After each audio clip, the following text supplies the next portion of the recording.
An $84 paycheck turned into an $84,000 overpayment. Let's get into it.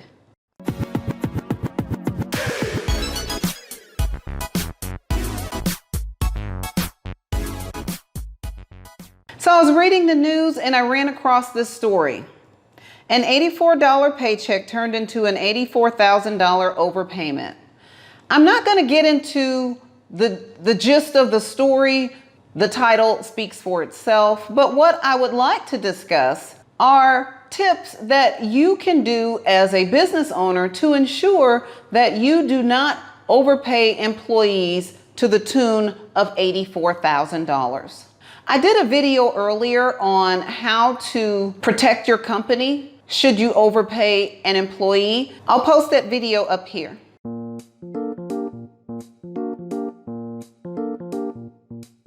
My first tip is to not get into a hurry and submit payroll. And what I mean by that is don't do payroll on the fly. Don't have your days so tight time-wise to the point where you only have 5 minutes to click a couple of buttons to do payroll, because pretty much that's what payroll is now. You click a couple of buttons and everyone gets paid, and that includes taxes. When I was responsible for payroll at my last position as a business ops manager, I set aside time to do payroll in the morning before anyone arrived to the office, and that meant the owners of the company as well, because I wanted to review the numbers and ensure that all the deductions were correct, to ensure that all the amounts were correct, and that the taxes were paid.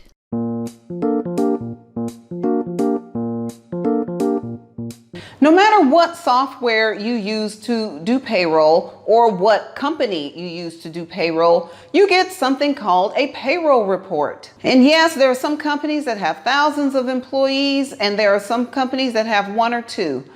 I would suggest that this information, that your payroll summary is printed out and someone review the numbers in your payroll report. Review the final numbers, review the gross numbers, and everything in between.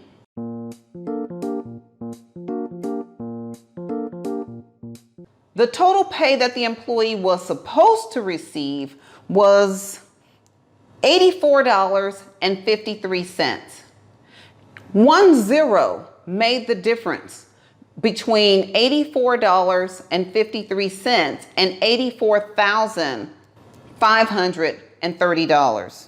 If your payroll setup includes automatic placement of a decimal point, again, this is my 2 cents. This is what I would do if I was in this situation.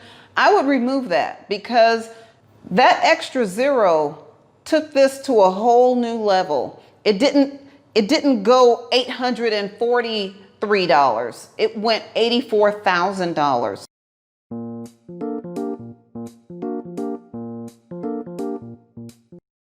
Also, if there are some alerts that you can use in your payroll setup to where it says an alert will pop up if an employee is paid over X amount of dollars, that will make you manually stop what you're doing to review that number. And that could have possibly saved this company a lot of headache.